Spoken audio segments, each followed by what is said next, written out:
Et maman Blanche le suivait derrière. C'est comme si l'amour lui donnait la force. Il a 1 mois et demi. Et il est monté. Et il est monté. Jusqu'à me serrer dans ses bras. Et il transpirait. On lui a donné l'eau. Il était heureux. Qui lui a appris l'amour? Qui lui a appris qu'on aime comme ça son père? L'amour est divin. Aime Dieu. Aime Dieu de tout ton cœur, de tout ton toi. Et je t'assure, tu ne feras pas beaucoup de demandes. Il t'accordera ce que tu demandes. Parce que celui qui aime est plus fort que celui qui demande.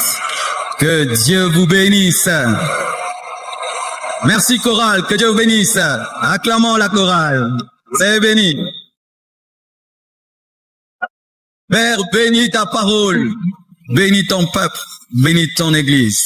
Utilise-moi encore à ce second culte pour ta gloire. Je me dispose à être un instrument d'entre tes mains pour la bénédiction de ton église. J'ai ainsi prié. Amen. Gloire à Dieu.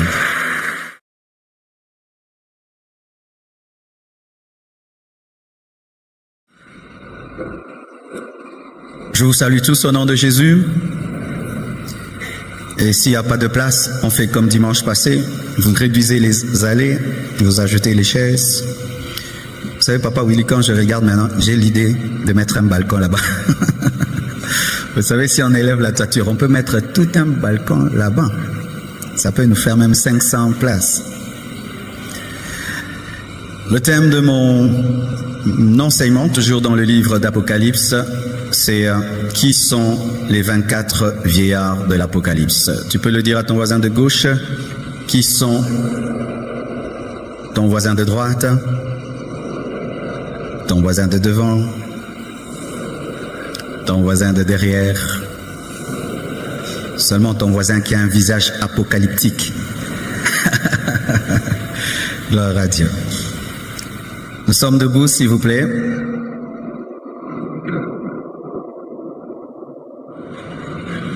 Qui a déjà reçu un enseignement sur les 24 vieillards, qui lève la main?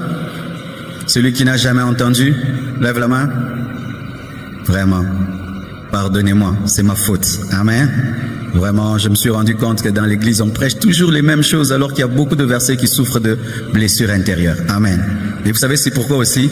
Parce que quand on prêche des choses nouvelles, ça passe souvent là, au premier culte, au début du message, vraiment, ils sont restés. On a dû les récupérer à la fin. J'espère que vous comprendrez. Amen.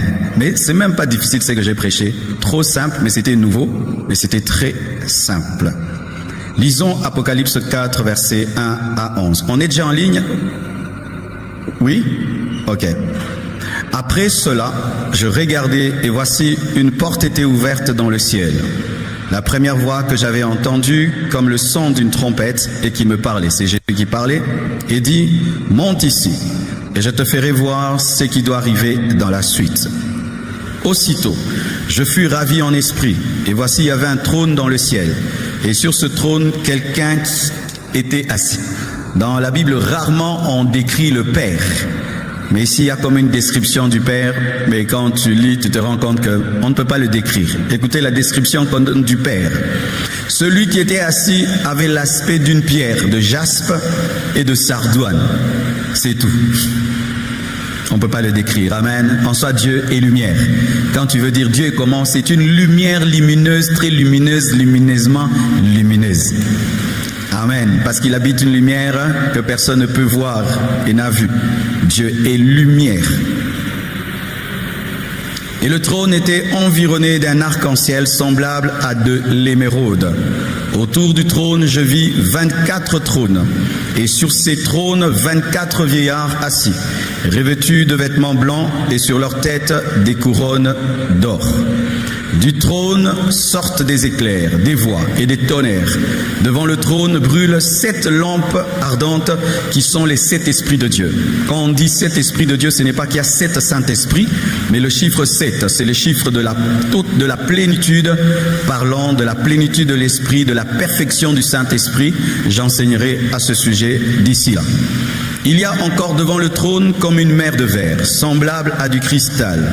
Au milieu du trône et autour du trône, il y a 4 êtres vivants, remplis Dieu devant et derrière. C'est l'omniscience de Dieu, reflétée par ses yeux.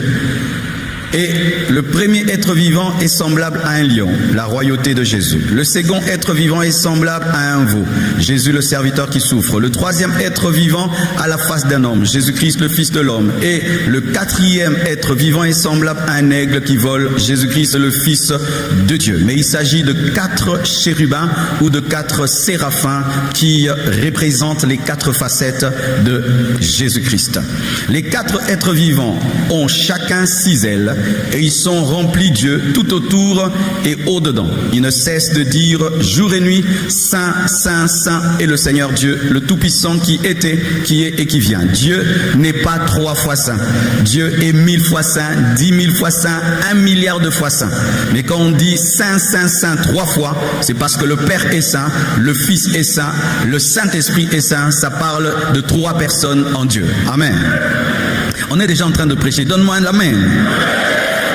Quand les êtres vivants rendent gloire et honneur et action de grâce à celui qui est assis sur le trône, à celui qui vit au siècle des siècles, les 24 vieillards se prosternent devant celui qui est assis sur le trône et ils adorent celui qui vit au siècle des siècles. Et ils jettent leur couronne devant le trône en disant « Tu es digne, notre Seigneur et notre Dieu, de recevoir la gloire et l'honneur et la puissance, car tu as créé toutes choses et c'est par ta volonté qu'elles existent et qu'elles ont été créées. » Terminons avec ce qu'on appelle le cantique de la rédemption. Dites le cantique de la rédemption. C'est le cantique chanté par les 24 vieillards. C'est important de savoir que c'est un cantique de la rédemption. Ça va nous aider dans le message. Apocalypse 5, 7 à 14. Il vint et il prit le livre de la main droite de celui qui était assis sur le trône. Quand il eut pris le livre, les 4 êtres vivants et les 24 vieillards se prosternèrent devant l'agneau, tenant chacun une harpe et des coupes d'or remplies de parfums qui sont les prières des saints. Les parfums sont les prières des saints, on n'a plus besoin de parfum pour prier. Alléluia.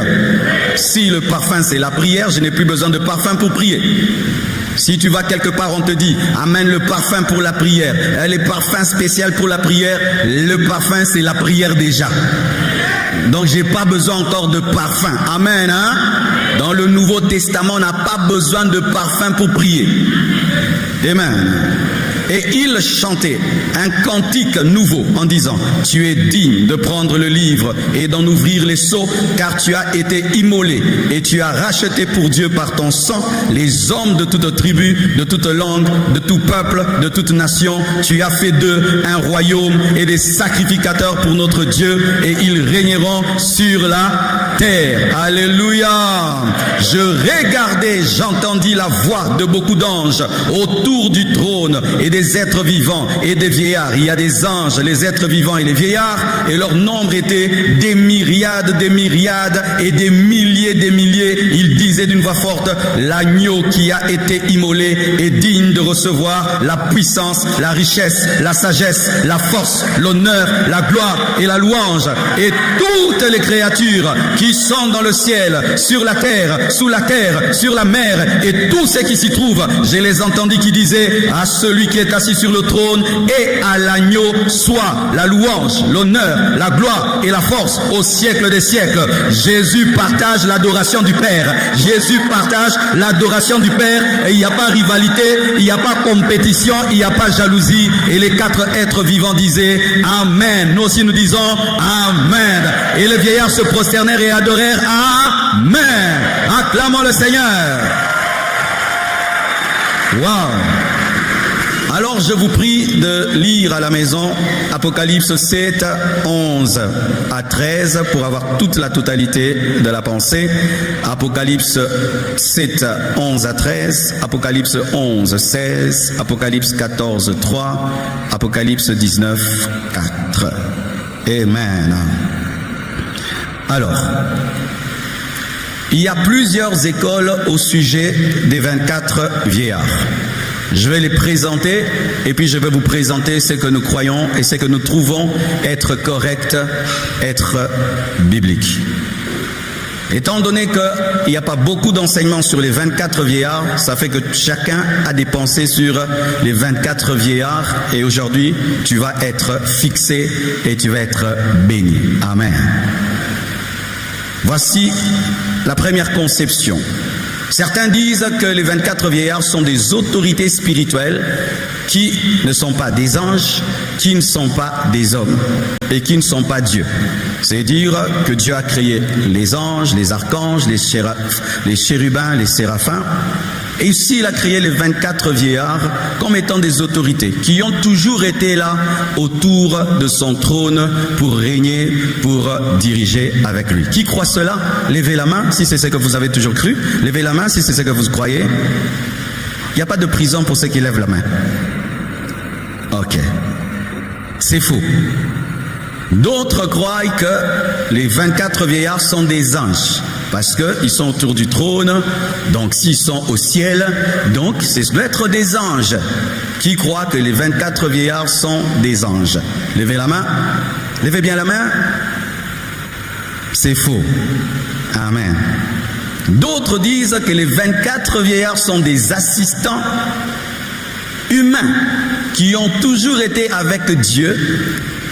Dans son royaume, ce sont des hommes qui ont toujours été avec Dieu comme des anges.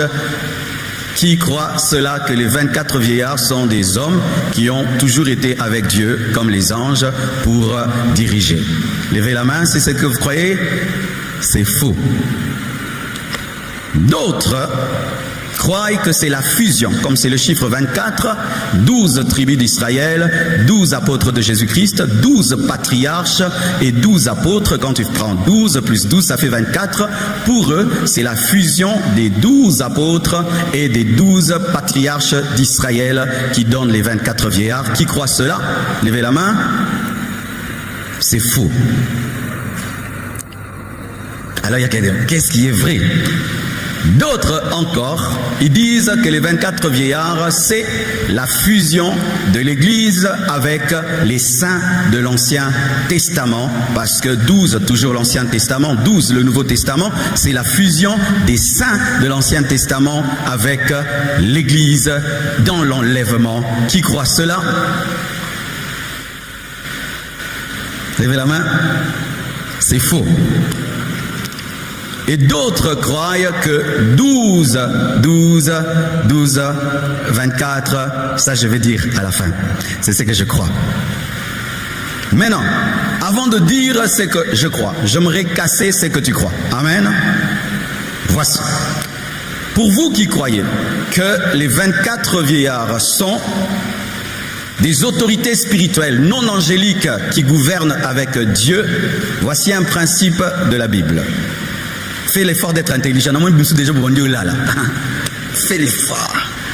Alors pour vous qui croyez que les 24 vieillards sont des êtres non angéliques, non humains, qui gouvernent avec Dieu, voici un principe de la Bible. C'est que quand tu lis la Bible et qu'une chose paraît pour la première fois, tu dois l'étudier. Amen. Hein? Alors regardez. De Genèse jusqu'à Jude, on ne parle pas des 24 vieillards, n'est-ce pas? 24 vieillards paraît où? Dans Apocalypse, brusquement.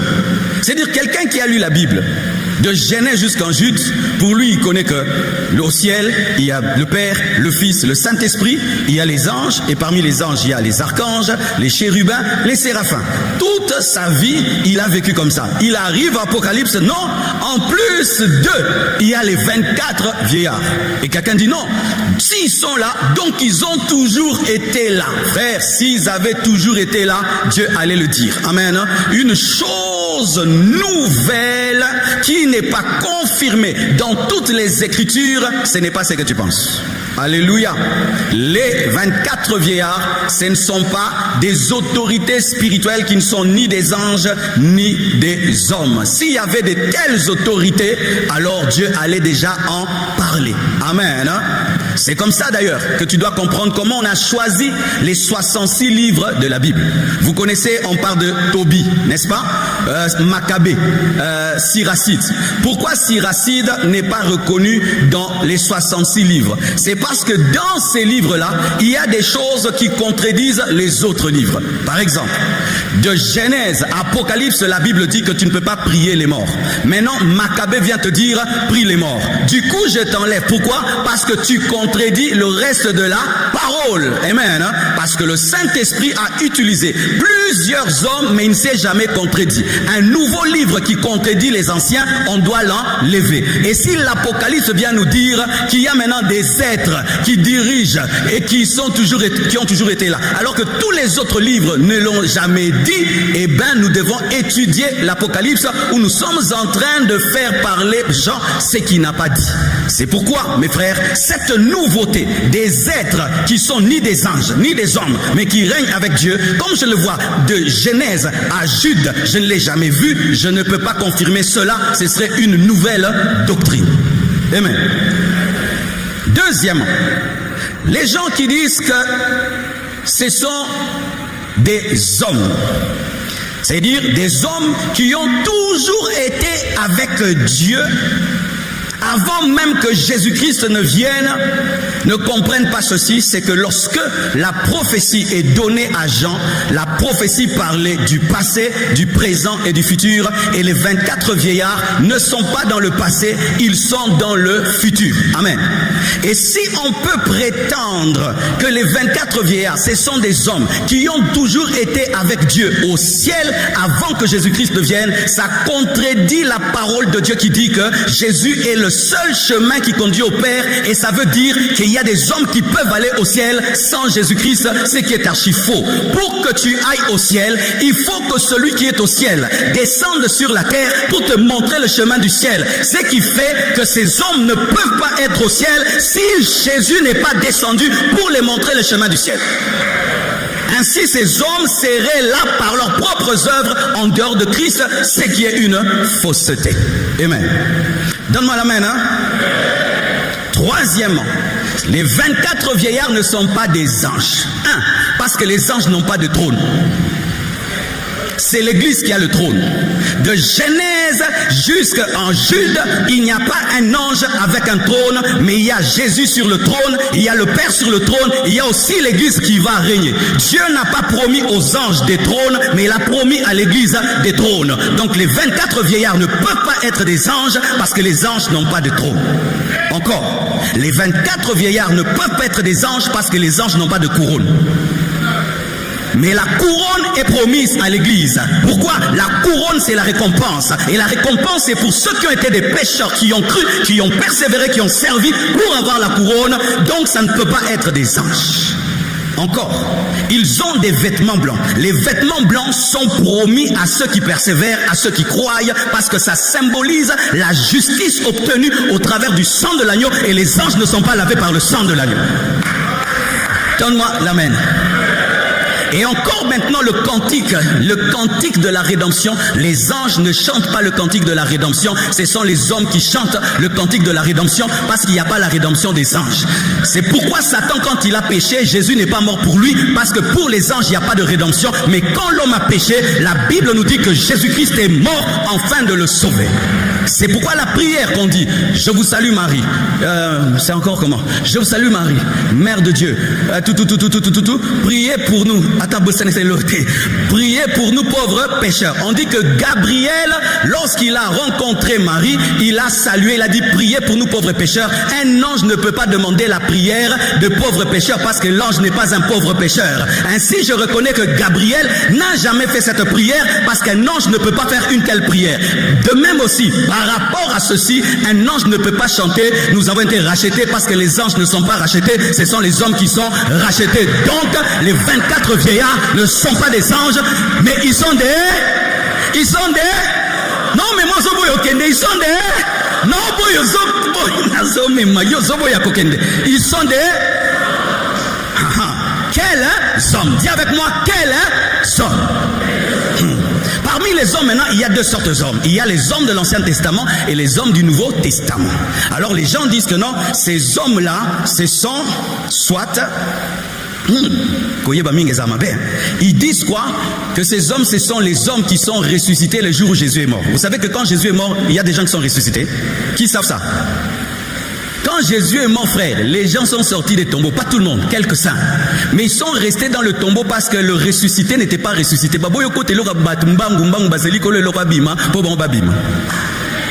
En français.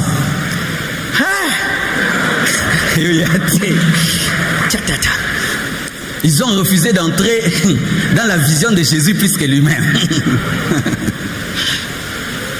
Quand Jésus meurt, les saints, certains saints de l'Ancien Testament ressuscitent, mais ils ne sortent pas dans la ville, ils restent dans le tombeau pendant 3 jours. Quand Jésus ressuscite, eux aussi sortent maintenant dans la ville, ils apparaissent. La Bible dit ils apparaissent. Apparaître veut dire qu'il y a aussi disparition. Amen. Et les gens disent, après quand ils ont disparu, ce sont eux qui sont devenus les 24 vieillards. Frère, ils n'étaient pas 24, ils étaient nombreux. Amen. Hein? Pour ma part, voici ce qui s'est passé. Lorsque Jésus-Christ est mort et il est ressuscité, il a fait le transphasage des saints de l'Ancien Testament qui étaient dans le bon séjour de mort appelé saint d'Abraham et il les a amenés dans le paradis. Et comme ils étaient en train d'y aller, ils ont fait l'escale pendant quelques temps parmi les hommes, le temps d'y aller, afin de prouver que Jésus est la résurrection et la vie et qu'il est capable de ressusciter et de donner la vie aux autres, mais ils ne sont pas devenus les 24 vieillards. Amen. Donne-moi la main, donne-moi la main. Au deuxième culte, vous comprenez mieux que c'est du premier culte. Je vous dis la vérité. Alors, mes frères et sœurs, d'autres maintenant disent ceci, que ce sont les saints de l'Ancien Testament qui ont été enlevés. Mais ce que je crois, c'est que le jour de l'enlèvement, au son de la trompette de Dieu, à la voix de l'archange, les morts en Christ ressusciteront premièrement. Les saints de l'Ancien Testament sont morts dans la foi, mais ne sont pas morts en Christ. Ainsi, ils ne ressusciteront pas le jour de l'enlèvement, c'est l'Église qui va ressusciter. Eux vont ressusciter au début du millénium, afin de régner, parce que c'est ça leur promesse. Donc, les 24 vieillards, ce ne sont pas le saint de l'Ancien Testament. Les 24 vieillards, c'est toi.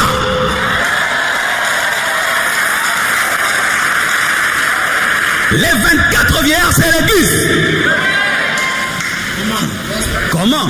Il est écrit que tu as fait d'eux un royaume de sacrificateurs. Et la Bible dit que l'Église est quoi? Nous sommes un royaume de sacrificateurs, un sacerdoce royal. La robe, c'est la sacrificature. Le trône, c'est la royauté. La couronne, c'est la royauté. Alléluia. Frère, les 24 vieillards, c'est la dimension de l'Église dans l'éternité. Nous régnerons avec Jésus-Christ, nous dominerons avec Jésus-Christ et nous allons servir à côté de lui.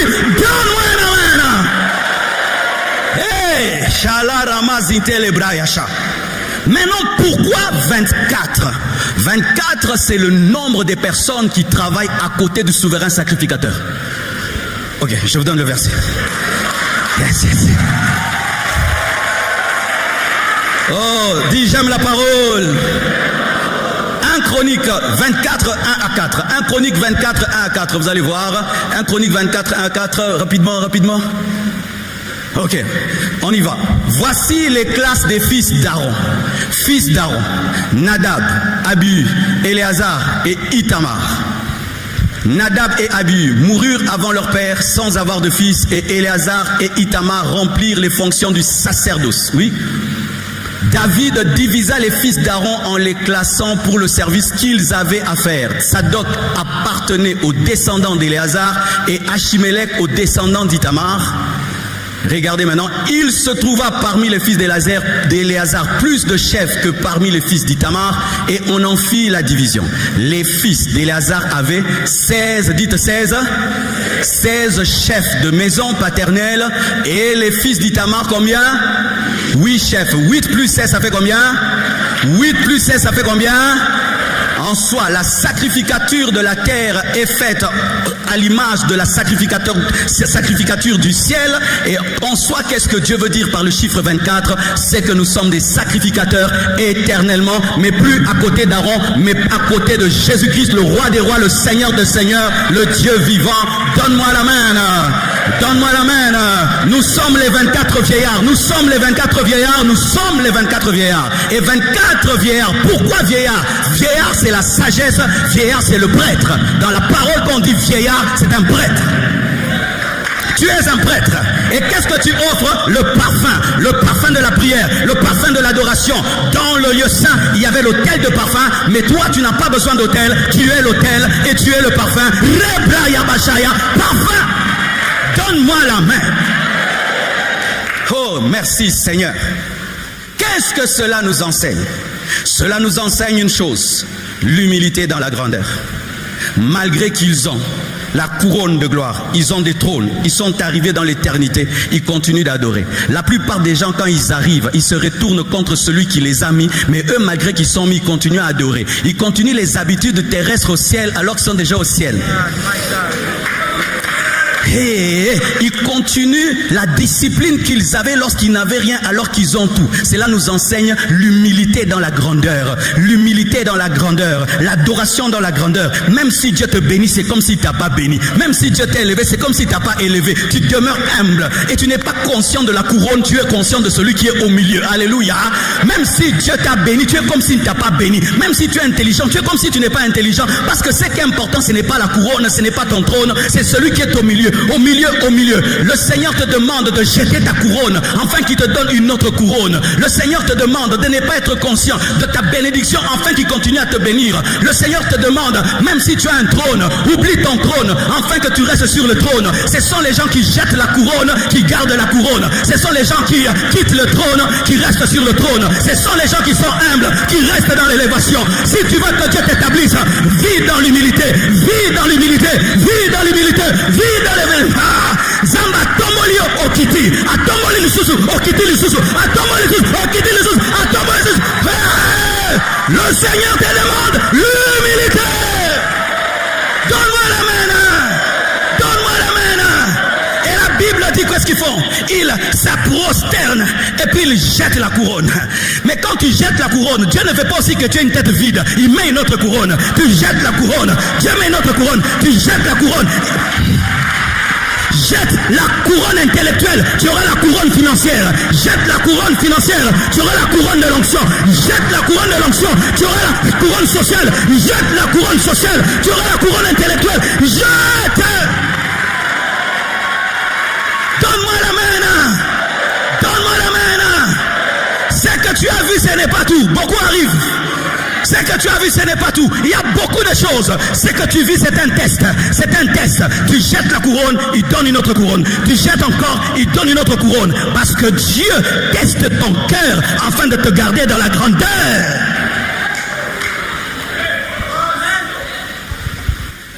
Regardez, ils sont assis sur le trône. Ils ont une couronne. Mais qu'est-ce qu'ils font? Ils racontent leur histoire. Les ingrats ont une courte mémoire. Les adorateurs se souviennent de tout. Je répète, les ingrats ont une courte mémoire, mais les adorateurs se souviennent de tout. Même si tu es assis sur le trône, tu étais un pécheur. Même si tu es assis sur le trône, tu étais lavé par le sang. Ainsi, tu ne dois pas effacer ton histoire et continuer à dire sur le trône qui t'a lavé, qui t'a sauvé, qui a fait que tu deviennes ce que tu es devenu. Car les ingrats ont une petite mémoire, mais les adorateurs se souviennent de leurs péchés passés, se souviennent comment ils se sont convertis, comment Dieu les a lavés, comment Dieu les a pris. Si tu veux demeurer un adorateur, garde en mémoire comment Dieu t'a ramassé. Je n'oublierai jamais quand j'ai commencé la compassion avec 3 personnes. Je n'oublierai jamais le premier culte de la compassion où tout le monde était parti et je suis resté moi-même et j'ai dormi dehors. Le premier culte de la compassion, j'ai dormi dehors, mes frères. J'ai dormi dans un chantier. Une maison abandonnée qui n'avait pas de toiture, ni de porte, ni d'électricité, ni eau, afin de garder 30 chaises en plastique. J'étais la sentinelle de l'église. La sentinelle de l'église. Je dormais sur un banc pour garder 30 chaises. Chaque fois que je vois des stades se remplir, on me reçoit comme un président. Je me souviens que j'étais la sentinelle de la compassion. Et cela fait de moi un adorateur. Que Dieu t'élève ou pas, quand tu sais d'où tu viens, tu restes humble. Que Dieu t'élève ou pas, quand tu connais ton histoire, tu restes humble. Que Dieu te bénisse ou pas, quand tu connais ton histoire, tu gardes l'humilité. Mantelebroshaya. Combien de personnes sont tellement conscientes de leur couronne, il ne peut pas s'agenouiller parce qu'il est bien habillé. Il ne peut pas s'agenouiller parce qu'il a laissé une voiture dehors. Il ne peut pas s'agenouiller parce que maintenant il a l'argent. Il ne peut pas s'agenouiller parce qu'il est connu. Parce que tu es connu, connu. Il y a des hommes plus riches que toi, des milliardaires qui adorent Dieu. Il y a des gens 10 fois plus intelligents que toi qui adorent Dieu. Il y a des gens qui ont 1000 fois ce que tu as et qui adorent Dieu. Toi, tu as seulement fini les études et puis tu viens à l'église ici comme si tu es le plus grand professeur de mathématiques alors que tu n'es rien du tout. Tu n'es rien du tout. Tu n'es rien du tout. Tu n'es rien du tout. Tu n'es rien du tout. Tu n'es rien du tout. Tu n'es rien du tout. Je suis allé au Burundi, mes frères.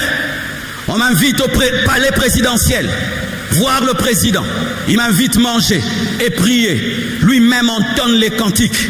Lui-même chante et danse. Il s'était même foulé la cheville parce qu'il avait joué au football. Mais malgré qu'il avait une cheville cassée, il dansait pour Dieu. Et le maire de la ville me dit, pasteur, prie, s'il pleut ici, le président n'arrête jamais le culte.